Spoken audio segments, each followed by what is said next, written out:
امید نجات YouTube channel کی جانب سے آپ کو ہمارا محبتوں بھرا سلام۔ ہمارا اس ویڈیو کو بنانے کا صرف اور صرف مقصد یہ ہے کہ آپ کو ایسی باتوں، کاموں اور چیزوں کے تعلق سے آگاہی فراہم کریں جو کہیں نہ کہیں آپ کی روحانی، جسمانی اور خاندانی برکت کی راہ میں رکاوٹ کا باعث بن رہی ہیں۔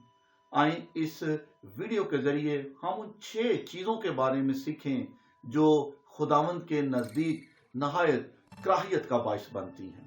یہ 6 چیزیں امثال کی کتاب اور اس کے 6 باب کی 16ویں سے 19ویں آیت کے اندر موجود ہیں۔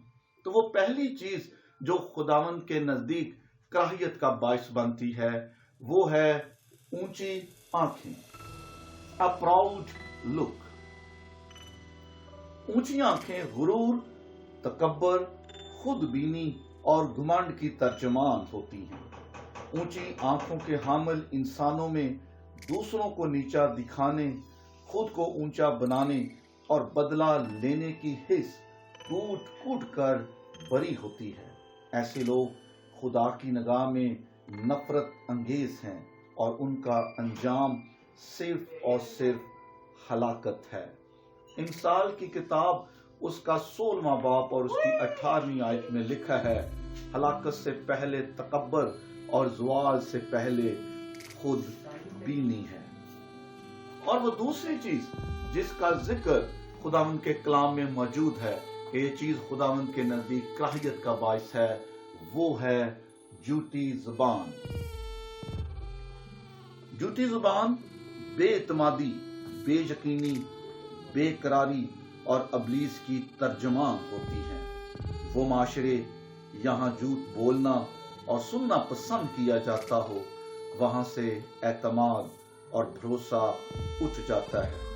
جھوٹ بول کر اور جھوٹ دکھا کر ترقی کی جاتی ہو، وہاں بھوک، لاچاری اور تنگی لوگوں کا مقدر بن جاتی ہے۔ امثال کی کتاب اس کا 12واں باب اور 22ویں آیت میں لکھا ہے، جھوٹے لبوں سے خداوند کو نفرت ہے لیکن راستکار اس کی خوش نودی ہے۔ اور وہ تیسری بات جو خداوند کے نزدیک کراہیت کا باعث ہے، وہ تیسری بات ہے بے گناہ کا خون بہانے والے ہاتھ، hands that shed an innocent blood۔ یہ وہ تیسری بات ہے جو خداوند کے نزدیک نفرت انگیز ہے۔ تیسری چیز ایسی برائی کی نشاندہی کر رہی ہے جس سے ظلم و جبر، زیادتی، بے رحمی اور بے انصافی اور لا قانونیت جیسی برائیاں جنم لیتی ہیں۔ مظلوم اور ستم رسیدہ لوگوں کی سسکیاں اور آہیں خدا تعالیٰ کی لاٹھی کو خونی، بے رحم اور ظالم لوگوں کے خلاف اٹھا کھڑا کرتی ہیں۔ بے قصور اور مظلوم لوگوں کا خون زمین سے خداوند کو پکارتا ہے۔ اور کلام خدا کے اندر پیدائش کی کتاب اس کے 4 باب کی 8ویں اور 9ویں آیت میں لکھا ہے کہ خداوند نے قائن سے پوچھا کہ تیرا بھائی ہابل کہاں ہے؟ تو اس نے خداوند کو جواب دیا، کیا میں اپنے بھائی کا رکھوالا ہوں؟ پھر خداوند نے قائن سے کہا کہ یہ تو نے کیا کیا؟ تیرے بھائی کا خون زمین میں سے مجھ کو پکارتا ہے۔ بے گناہوں کا خون بہانے والے ہاتھ کبھی آرام اور سکھ نہیں پاتے، اس لیے خداوند نے کہا کہ زمین تیرے سبب سے لعنتی ہوئی۔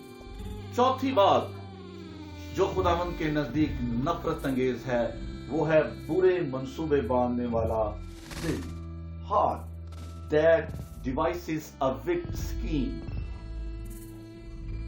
دل انسان کے اچھے برے خیالات، ارادوں اور سوچ کا مظہر ہوتا ہے۔ پاک دل سے اچھے اور نیک ارادے جنم لیتے ہیں جبکہ برے اور گندے۔ امثال کی کتاب اس کا 14واں باب اور 17ویں آیت میں لکھا ہے، جلد خفا ہونے والا بے وقوفی کرتا ہے اور برے منصوبے باندھنے والا گھنونا ہے۔ 5ویں چیز جو خداوند کے نزدیک نفرت انگیز ہے وہ ہے شرارت کے لیے تیز رو